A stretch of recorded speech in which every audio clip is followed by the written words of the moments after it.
Hey, and welcome to the Sauce and Gravy channel. This is Johnny Mac, the gravy guy. Remember that shepherd's pie your mom used to make with ground beef? Well, it's actually called a cottage pie. Traditionally, shepherd's pie is made with ground lamb, cottage pie, ground beef. Let me show you how to make the ultimate cottage pie with loads of gravy. Begin the prep work with the potatoes. I'm using 5 to 6 medium-sized russet potatoes. Peel it, slice the potatoes in half, and then quarter it, and then cut them into equal-sized chunks. After all 5 potatoes have been peeled and cut, give them a quick rinse to wash off all of the dirt and debris.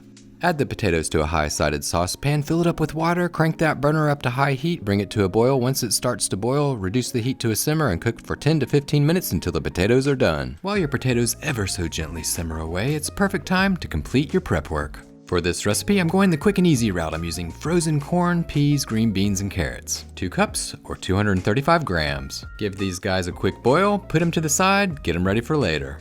Hey, if you really like fresh veggies or canned veggies, knock yourself out. They'll work just as well. Next up to bat, an onion. I'm using a yellow onion, however, you can use a white onion if you prefer. Give it a chop, peel it, and then you can cut it as thin or as thick as you like. I like mine hearty, so I like big chunks. Hey, you're knocking out the prep work. Nice job. Snag some flat leaf parsley, get a little choppy on it. In the end, you'll need at least 3 tablespoons. That's about a handful.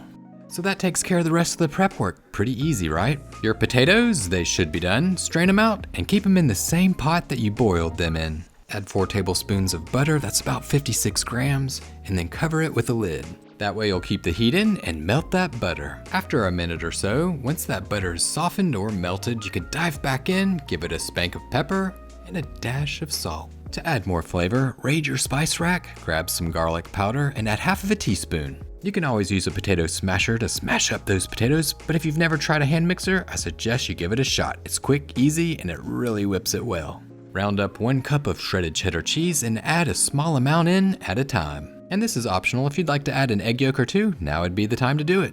Whenever the cheese is well combined, crank up that hand mixer to medium speed and give it a once over until everything is well mixed together. Now it's time to add the milk. You can use half and half or cream if you prefer. You'll want to add this in increments, blend it, see if it's to the right thickness. If it's not, add some more and keep mixing until you're ready to roll. I usually just eyeball this, but for this recipe I put it into a measuring cup to give you an idea of how much milk I used. In the end, I used half a cup or 125 milliliters.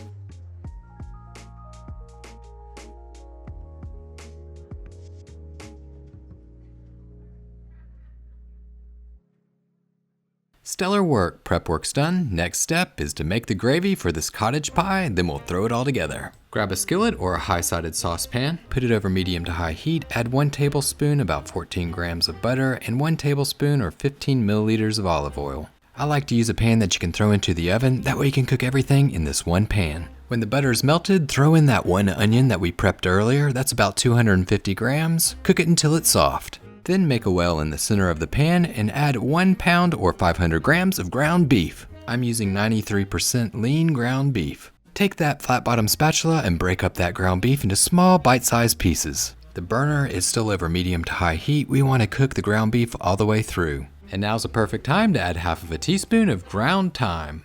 The heat from the pan will help it to release its aromatic flavors. Next, add 2 cloves of garlic, finely minced, and I really love this garlic press. It really just pulverizes that garlic, but hey, if you like to use a microplane and stroke it for a few minutes, you can do that as well. Or you can give it a quick chop on the board, smash it up, and throw it in. Mix it and spank in some pepper. Fry the meat and onion mixture until it sizzles really loud and there's no red left in the meat. At that point, you're ready to move to the next step. Add 1 tablespoon of tomato paste. Grab your flat bottom spatula, give it a 360, make sure that tomato paste is well mixed in. At this point in the cooking process, it's time for you to make the roux. This is going to make your gravy nice and thick. Make a well in the center of the pan and then drop in a flavor bomb, bacon grease, 3 tablespoons. That's about 45 grams, and if you do not have bacon grease at home, you can always substitute with unsalted butter. Once the grease is melted, throw in 3 tablespoons of flour or 24 grams. Give it a quick stir. Whenever it's well combined, you can bring it all together with the meat mixture. Cook this on medium heat for about 2 to 3 minutes, and that'll help get that flour taste out of your gravy. Keep up the good work, you're doing a really great job. Now it's time to move on to the next step and add the liquids, 2 cups, 500 milliliters of beef broth.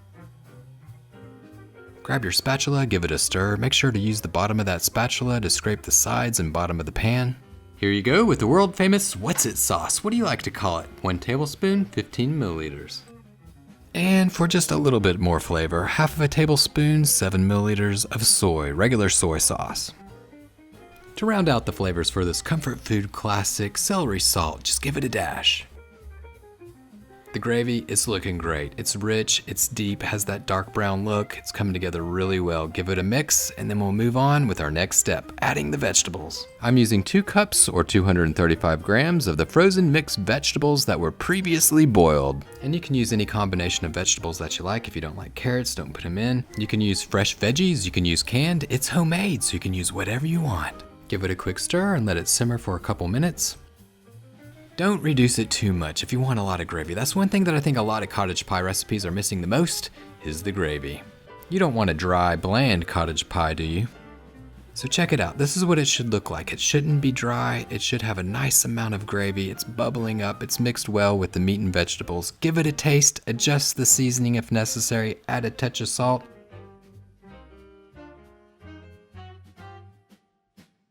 You might want to even add a dash of pepper. Kudos to you, your gravy making ability, outstanding. One last ingredient, turn off the heat, 2 tablespoons, chopped parsley, drop it in.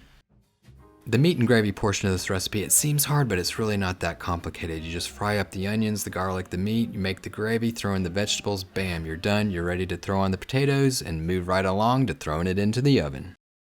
Now it's time for you to work on the fancy part of this recipe. You're gonna dollop those mashed potatoes onto the gravy and meat mixture. Now if you didn't cook your gravy in an oven-safe pan or skillet, you can use a 9x9 oven baking dish. Dollop them taters on. Oh, I could eat this just like that, but there's more. Grab a spatula, spread out those mashed potatoes like icing on a cake, then score it with a fork for some fancy designs, but it'll also add a little bit of texture whenever it bakes in the oven. Once you're done making it pretty, throw it into the oven at 400 Fahrenheit, 200 Celsius for 20 minutes or until the potatoes are golden brown. And just in case the gravy overflows, you might want to put it on an oven tray or an oven tray on the rack below. After a mouth-watering 20 minutes, it's time for the moment of truth. Let's see what we've got here. Oh, check it out. Look at that gravy bubbling up on the sides. There's only one thing to say, delicious. And that's how you make a cottage pie. Sprinkle some parsley on top and knock yourself out. Hey, well thank you Sauce and Gravy Nation. I hope that you found this recipe helpful. If you did, smash that like button. And if you're not part of the Sauce and Gravy community just quite yet, hit that subscribe button to learn new sauce and gravy making tips and techniques.